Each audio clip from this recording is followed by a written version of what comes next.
Madame la ministre de la Culture et de la Francophonie, chers collègues, Mesdames et Messieurs les élus,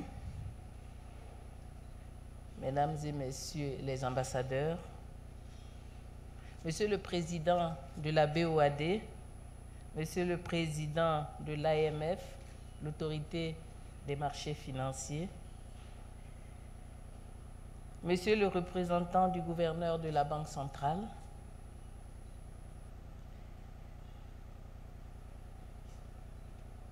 Messieurs les PDG et directeurs généraux, Mesdames et Messieurs les représentants des organisations du secteur privé, Mesdames et Messieurs les représentants des organisations de la société civile, distingués invités, Mesdames et Messieurs, tout protocole respecté. C'est avec un réel plaisir que je participe ce jour donc à cette 8e édition de la conférence que Risque Pays Côte d'Ivoire. Je voudrais de prime abord saluer votre présence à tous, Madame le ministre, les ambassadeurs, les directeurs généraux, les chefs d'entreprise. Présence de qualité qui témoigne de l'importance que nous accordons tous à cet exercice annuel d'analyse et d'échange sur l'environnement économique qu'offre la Côte d'Ivoire aux investisseurs du monde entier. L'information économique et financière est un instrument important de prise de décision. À l'échelle d'un pays, elle permet de mesurer les indicateurs afin d'évaluer les progrès et la solidité de l'économie nationale. C'est donc à un exercice d'analyse du bilan global de la santé de notre économie que nous sommes invités ce jour. Je voudrais à cet égard saluer M. Stanislas Zézé, PDG de Broomfield Investissement et son équipe, pour la pertinence et la qualité du travail qui est fait chaque année, ce qui fait de la sortie du rapport Risque Pays Côte d'Ivoire un rendez-vous annuel incontournable pour les décideurs publics et les opérateurs privés. Félicitations, M. Zézé.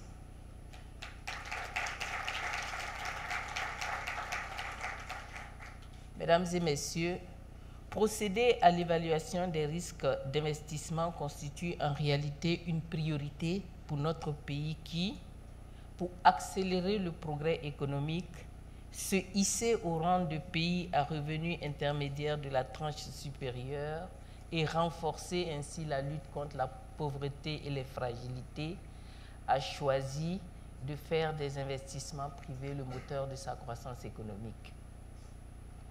Comme les précédents, le rapport 2024 analyse, vous l'avez compris, les performances macroéconomiques, le climat des affaires, la situation des finances publiques et la dette, le système financier dans son ensemble, ainsi que l'environnement sociopolitique.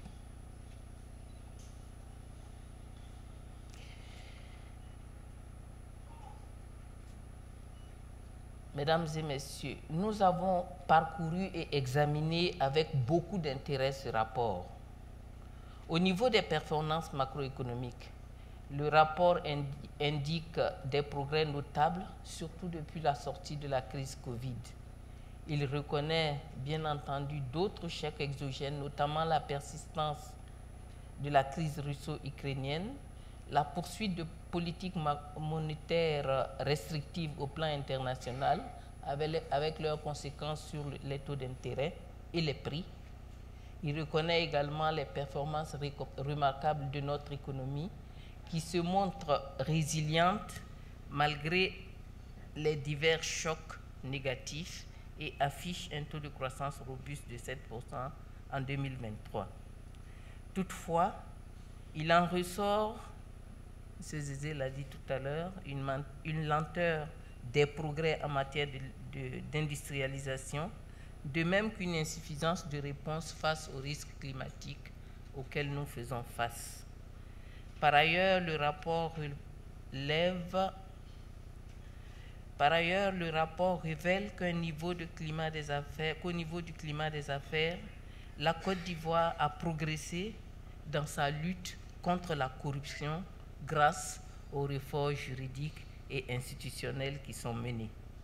Au niveau des finances publiques, le rapport révèle un déficit budgétaire de 5,2% du produit intérieur brut, dépassant la norme communautaire de 3%, mais en baisse par rapport à l'année précédente.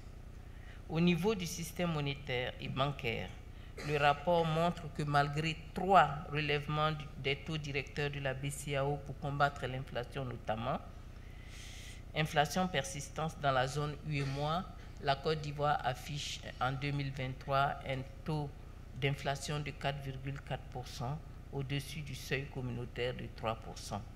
Quant au secteur bancaire ivoirien, il a enregistré une performance solide.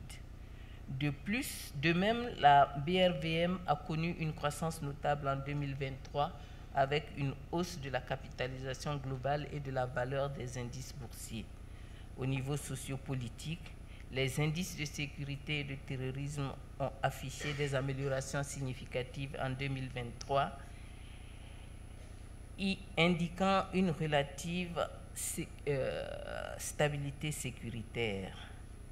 En conclusion, et je voudrais le saluer, le rapport attribue une note globale de 6,5 sur 10, avec des perspectives stables à court et long terme, contre une note de 6,2 en l'année précédente. On notera que le rapport de Bloomfield sur notre pays est corroboré par l'évaluation qui a été faite par l'agence Moody's, qui a également rehaussé récemment sa notation financière, passant de B à 3, avec une perspective positive en 2023 à B à 2, perspective stable en 2024. Mesdames et messieurs, distingués participants, vous l'avez compris, ce rapport montre que malgré le contexte de choc et de crise successives qui prévaut au niveau international et sous-régional, les efforts contenus du gouvernement depuis 2012 portent leurs fruits, permettant ainsi à la Côte d'Ivoire de demeurer dans la catégorie des pays à risque faible. Ce rapport appelle cependant quelques commentaires de notre part. En ce qui concerne les données, M. Zézé l'a dit, certains chiffres sont à actualiser et il en a actualisé quelques-uns séances tenantes. Et également, certaines expressions, à notre sens, devraient être reformulées. Mais pour l'essentiel, donc, nous sommes d'accord avec les conclusions de ce rapport qui nous semblent pertinentes.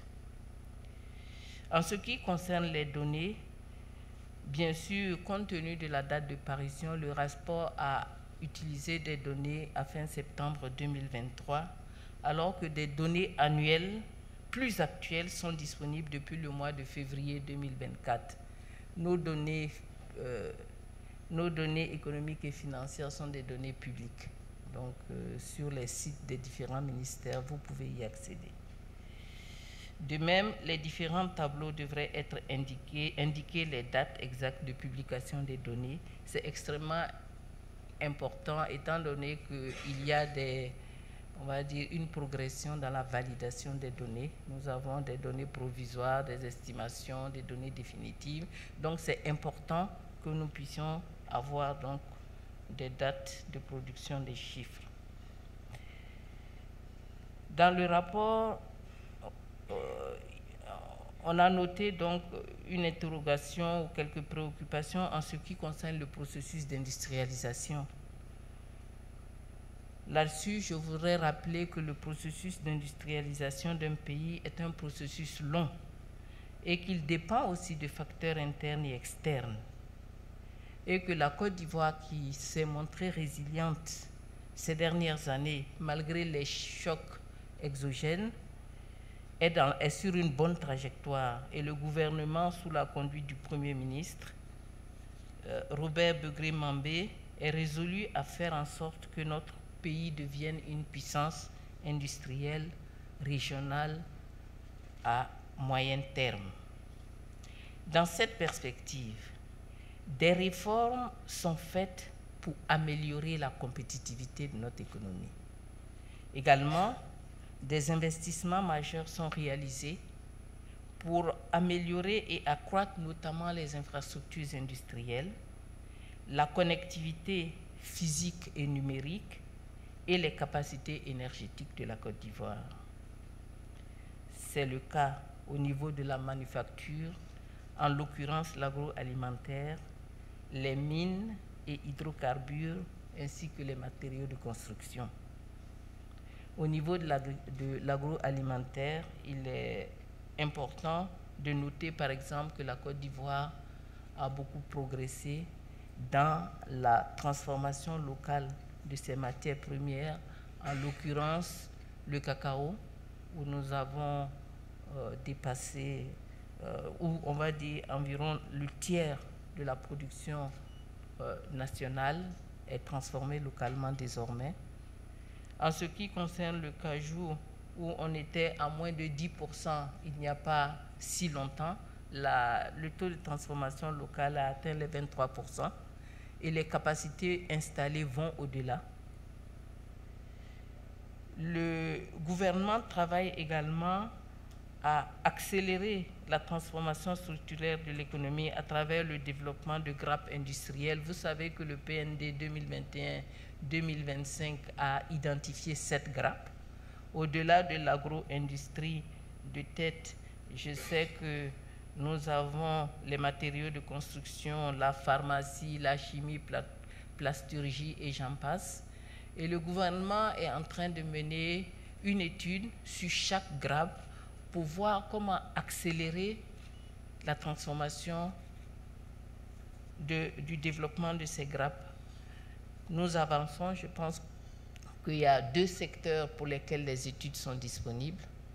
Les études devraient être disponibles incessamment pour les 7 autres secteurs et nous allons certainement les exploiter avec le secteur privé pour voir comment les accompagner dans plus d'investissements et dans plus d'intégration.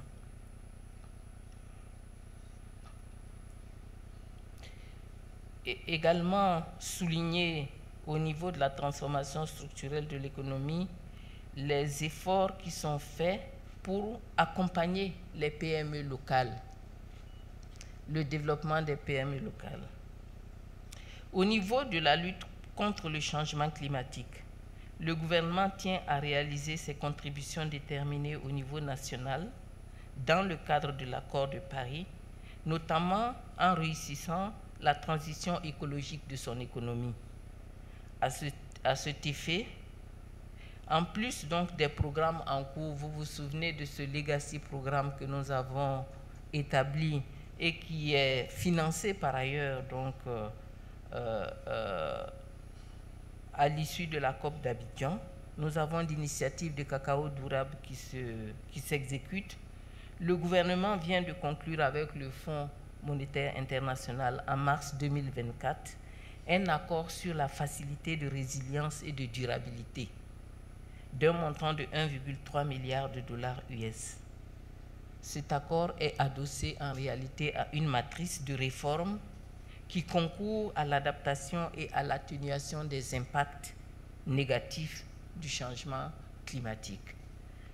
Il faut, au cours donc des récentes réunions de printemps du Fonds monétaire et de la Banque mondiale, courant avril, donc dans le mois où nous sommes, la Côte d'Ivoire a entamé des discussions pour mobiliser des financements additionnels en faveur du climat pour compléter donc les 1,3 milliard de financements mobilisés dans le cadre de la FRD. Et à cet égard, il faut ajouter que cette FRD donc a été établie suite à une étude de la Banque mondiale qui elle-même également s'engage à accompagner le pays pour opérationnaliser donc les mesures qui ont été identifiées dans le cadre de l'étude. C'est dire combien le climat, dont les effets du dérèglement impactent négativement et avec de plus en plus d'intensité notre quotidien, est au cœur des points d'attention du gouvernement.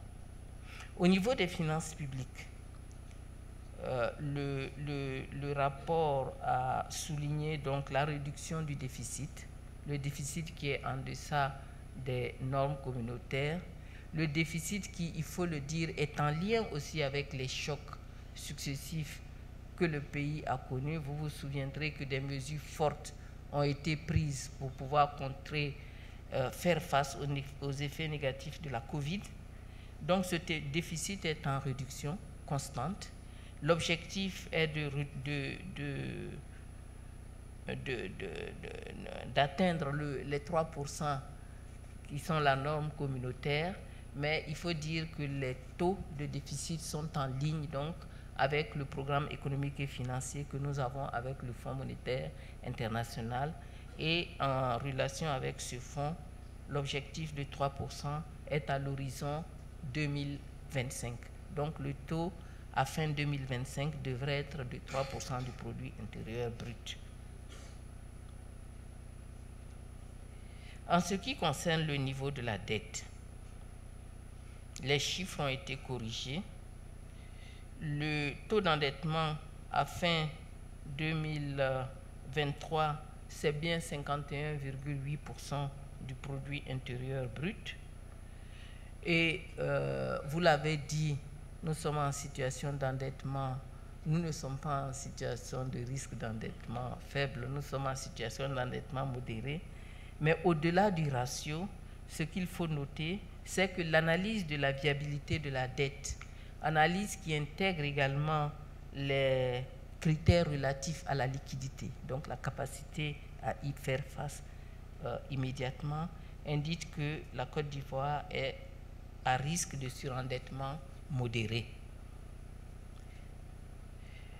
Également noter que le vote de la loi portant politique nationale d'endettement et de gestion de la dette publique par l'Assemblée nationale, un vote récent, vient renforcer davantage la gestion de la dette et permet d'anticiper sur les risques afférents à notre endettement. En ce qui concerne la situation sociopolitique, je voudrais rappeler les efforts importants de sécurisation des zones frontalières du Nord en réponse aux risques sécuritaires au niveau sous-régional.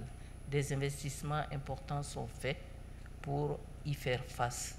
Je voudrais également rappeler le dialogue permanent que le gouvernement entretient avec l'opposition. Le retour des exilés, je pense que c'est chose faite maintenant, il n'y a plus d'exilés officiels de Côte d'Ivoire à l'extérieur, et la libération récente de prisonniers issus des différentes crises. Donc tout ça contribue à l'apaisement du climat sociopolitique et du climat sécuritaire, et dire que c'est une dynamique dans laquelle le gouvernement reste engagé.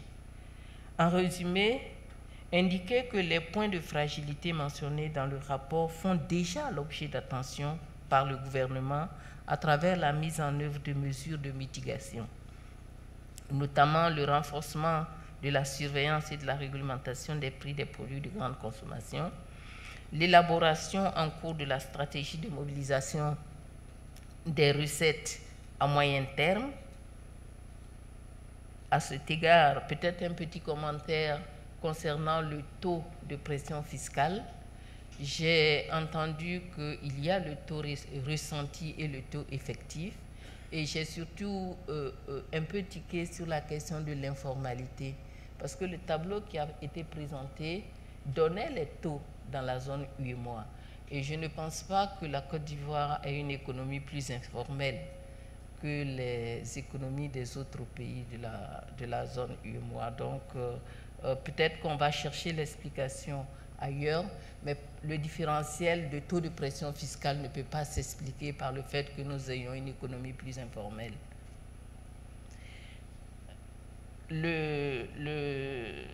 Donc dans la poursuite, il y a également l'amélioration de l'accès à l'éducation de qualité et aux services de santé pour tous les Ivoiriens.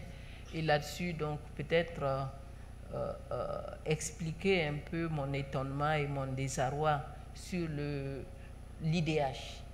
Parce que je me souviens que moi-même, il y a 2 ou 3 ans, avec la représentante résidente du PNUD, nous avions, avec beaucoup de satisfaction, présenté le rapport IDH qui faisait justement monter la Côte d'Ivoire dans des pays à niveau de développement faible, dans la catégorie à niveau de développement modéré. C'est vrai que nous étions au bas du tableau et vous m'informez que juste 1 an après, nous sommes redescendus. Bon, ça veut dire que l'État va continuer. Je pense que nous sommes engagés dans les secteurs sociaux. Beaucoup d'investissements sont faits sur la qualité de l'éducation, mais également de la santé pour pouvoir maintenir les secteurs sociaux à niveau. Là-dessus, un mot également sur cette question de taux de pauvreté. J'ai vu que vous avez beaucoup cherché les chiffres.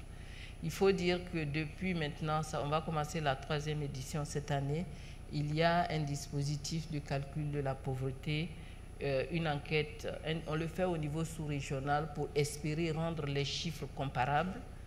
Il y a une dizaine de pays, UEMOA plus quelques 2 pays autres. Je pense qu'il y a la Guinée-Conakry qui s'ajoute aux 8 pays de l'UEMOA et un autre pays que je n'ai pas en tête. Et nous avons l'accompagnement et le financement, l'accompagnement technique et financier de la Banque mondiale pour faire l'exercice qui calcule les taux de pauvreté.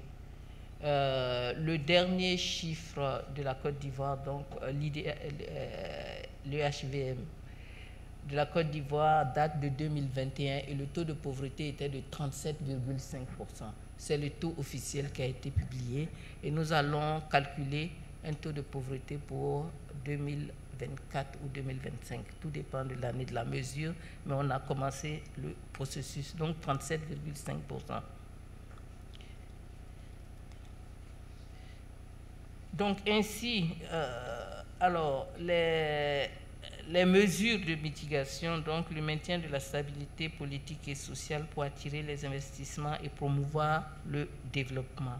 Ainsi, la poursuite des investissements dans les infrastructures publiques et l'amélioration continue de l'environnement des affaires devraient accroître le rythme de la transformation structurelle de l'économie par l'industrialisation. La réalisation de cet objectif se fera de pair avec la résolution de l'épineuse question de l'emploi des jeunes à travers l'amélioration de leur employabilité par une plus grande adéquation formation-emploi et l'investissement dans l'entrepreneuriat des jeunes. Je voudrais donc, et je pense que c'est à la suite de M. Zézé, inviter les acteurs économiques à garder toute leur confiance à notre économie. C'est sur cette note d'espoir et en vous souhaitant des échanges fructueux et constructifs que je déclare ouverte la conférence Risque Pays 2024 de Bloomfield Investment. Je vous remercie pour votre aimable attention.